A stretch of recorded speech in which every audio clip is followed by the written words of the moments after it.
Bizarre, sidérant, déroutant, honnêtement c'est difficile de trouver le mot pour qualifier ce combat parce que personne n'avait imaginé un tel scénario. C'était l'un des combats les plus attendus de l'année et ni Cyril Gane ni Thomas Spinal ne l'a remporté.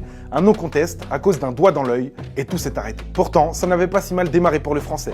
Il avait fait la prépa de sa vie, il était dans sa bulle et ça s'est ressenti dès les premières secondes. Bon gamin a pris ses marques d'entrée. Une excellente variété en striking, des kicks qui passent, des bons blocages sur les entrées en lutte de l'anglais, des déplacements fluides comme d'habitude, des jabs qui touchent, même qui font saigner la cloison nasale d'Aspinal. Cyril Gane allait empocher ce premier round, et puis à 25 secondes de la fin, le drame. En voulant maintenir l'anglais à distance, en même temps qu'il plaçait un low kick, les doigts de la main gauche de Cyril Gane viennent se loger dans les deux yeux d'Aspinal.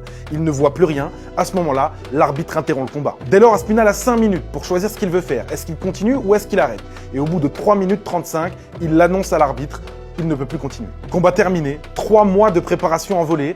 Gane s'est immédiatement effondré à l'annonce du no contest et le public a quitté la salle. Alors est-ce que Thomas Spinal a eu raison d'arrêter? Honnêtement, malgré notre immense déception, la décision de l'anglais est compréhensible. Parce qu'il avait l'air réellement handicapé et parce qu'un doigt dans l'œil en MMA peut vraiment ruiner la vision.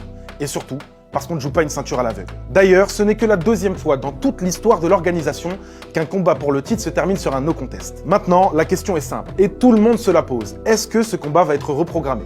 Vraisemblablement, oui. Personne ne veut que ça se termine comme ça. Et au-delà de l'incident, ces 4 minutes 30 de combat qu'on a vu nous ont quand même livré des enseignements. Le bon gamin semblait très solide et tout ce qu'il a tenté a fonctionné. Il a même mis à mal l'anglais et il a réussi à contenir son démarrage. Alors oui, ce soir, Cyril Gane n'est pas devenu le premier français champion de l'histoire de l'UFC. Mais ce n'est peut-être que partie remise.